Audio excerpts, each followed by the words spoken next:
Hello everyone, my name is The Fox. This video is super cool, so I'm going to be titling it Full Speed PS3 Emulation on a Handheld or something like that. Today, I got in GPD's latest model, so this is a refresh of their GPD WinMax 2 platform.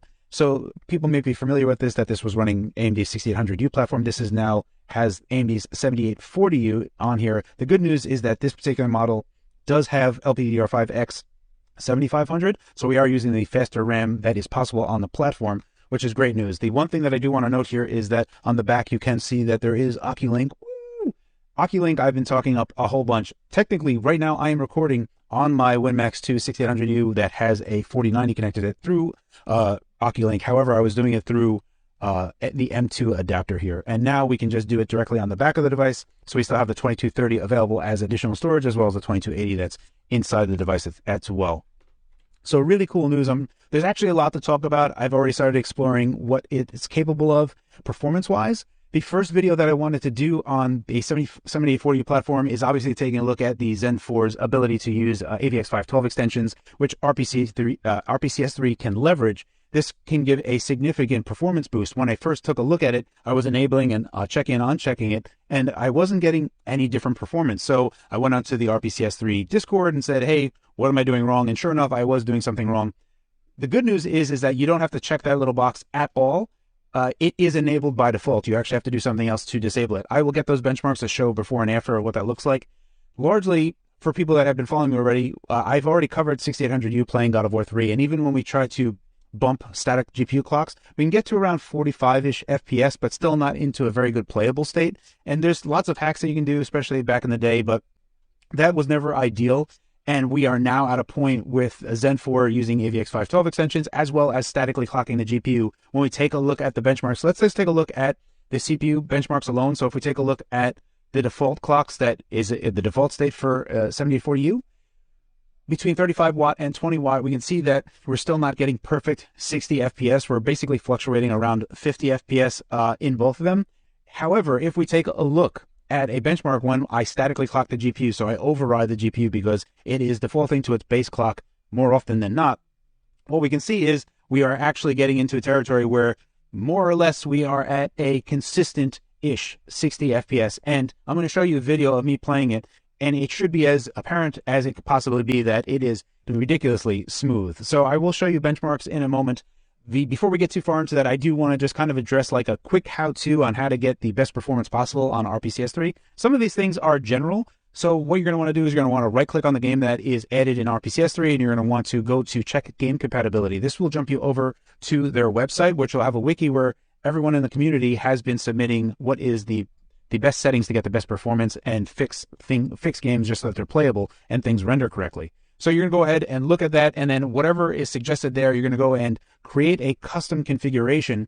In my little part, it says change custom configuration because I've already created it. So it'll say create if you have none and change if you are modifying the one that you created. The one thing that's a little bit different is that on 7840U platforms is that we will manually be statically clocking the GPU. Now, there are lots of tools that will leverage other tools, but basically the foundational tool that we're going to be using is called Ryzen Adjust, and you should get version 13. Version 13 supports Phoenix, which is what 7840U platform is, and at that point you'll be able to control TDP and you'll be able to control GPU clocks as well. So for God of War 3, what I have chosen was a 35 watt TDP and running GPU at 2 gigahertz. This is just kind of a boilerplate setting that I chose. You can dial this down a little bit just to save power, specifically just to get a little bit better battery life, but you're going to be somewhere in this range to get a more consistent 60 FPS. And this is really where all of the improvements come from. So it's the AVX512 extensions on Zen 4, and Zen 4 being good as it is, and then statically clocking the GPU on 7840U, along with all the different configuration changes from the wiki. And with those settings, you will get a very playable experience in God of War 3 on the GPU Max 2 and any 7840U handheld. So that's it for me talking about this little how-to. Let's go and show you what those game demos actually look like in real time.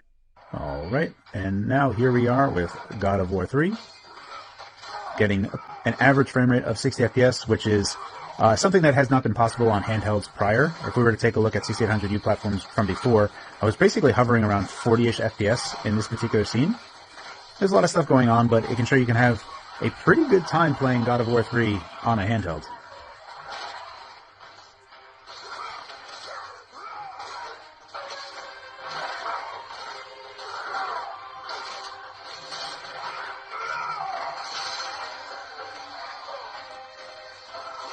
Okay, next up we're going to be taking a look at Ratchet & Clank, A Crack in Time. Now, we're not going to get a perfect 60 FPS all the time here, but we do get it rather frequently. But it does dip down to like 40s and 30s. You can see we're down to 40s right now. The other thing to note here is that I went back to default clocks, and we can see that we're around 18 watt on TDP.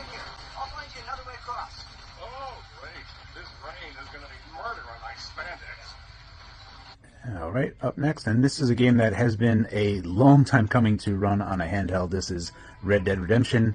You can see we're hovering around 30, but then we're going to float down a little bit to like 24, but you can see like it's actually super playable. Again, what you're going to want to do is follow all of the advice that is given on the community wiki when you're setting the custom configuration for the specific game, but it plays perfectly.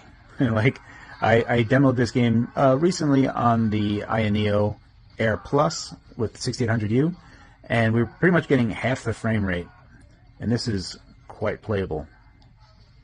So if you were looking to get some Red Dead Redemption in a handheld form factor, this looks like 7840U is going to be the first start of that, where we're actually going to be able to get a taste of that. Alright, so now we're running at 25 watt, and I have my GPU clock set to 1.4 gigahertz. And yeah, we really do need that power, so you can see that I'm around 24 FPS. Oh, got up to 30 there. We had that cinematic PS3 FPS for a hot second. Yeah, even that's running pretty good. So I would say that if you kind of take a look at how far you can get this down, obviously you don't need this much power. The thing that you kind of have to divine here is trying to figure out how much power RPCS3 needs for any particular game, and I'm going to show you that in this particular video as well when we take a look at like PSN games like Calling All Cars, where we can really dial down how far that can go. Okay, and like I had said, here is Calling All Cars, and we are at 8 watt TDP. Oh, you bum. And even at 8 watt TDP, this is no sweat at all. You can see at 8 watt we're using around 15 watt total, so that would be around 4 hours or so on this particular battery. Actually a little bit more, 4 hours and 10 minutes.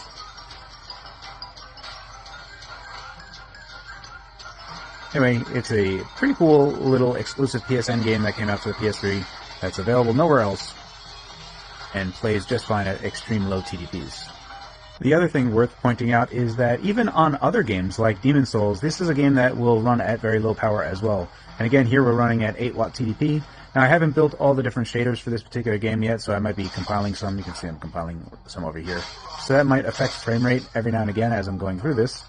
You can see that just built with async comp. You can see little flashes and stuff as it's going. I should start pressing R2. What's nice here is that I guess the latest build of RPCS3 fixed the bug where the shield wasn't rendering before. That needed to be hacked in previously, so it's nice to see that that's just working as it should.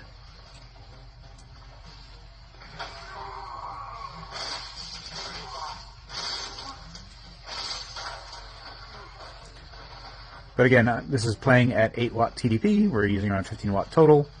So about 4 hours and change on the battery on the WinMax 2. WinMax 2's battery is a bit larger than most normal handhelds. It's around 67 watt hour, so that's where we're going to be getting a lot of battery life from that. Anyway, so you can see that even on bigger 3D games that you think would require more power really don't take that much power as well. But then there's going to be other games that are really advanced like God of War 3 that are going to be taking a bunch. So that's it for this video looking at 7840U on RPCS3. Let me know in the comment section what you think. Obviously, you don't have to go what I've already showed in the demo video. You don't have to go and push super high clocks for every game. It can use and spin cycles and waste power, so you do need to kind of step in and set a TDP to not waste power. So do be cognizant that it will waste power if it's allowed to. So that's the only thing that you need to be mindful of with regard to RPCS3 on these particular platforms. That's it for me, guys. I hope you enjoyed this. As always, thank you for your time, and thanks for watching.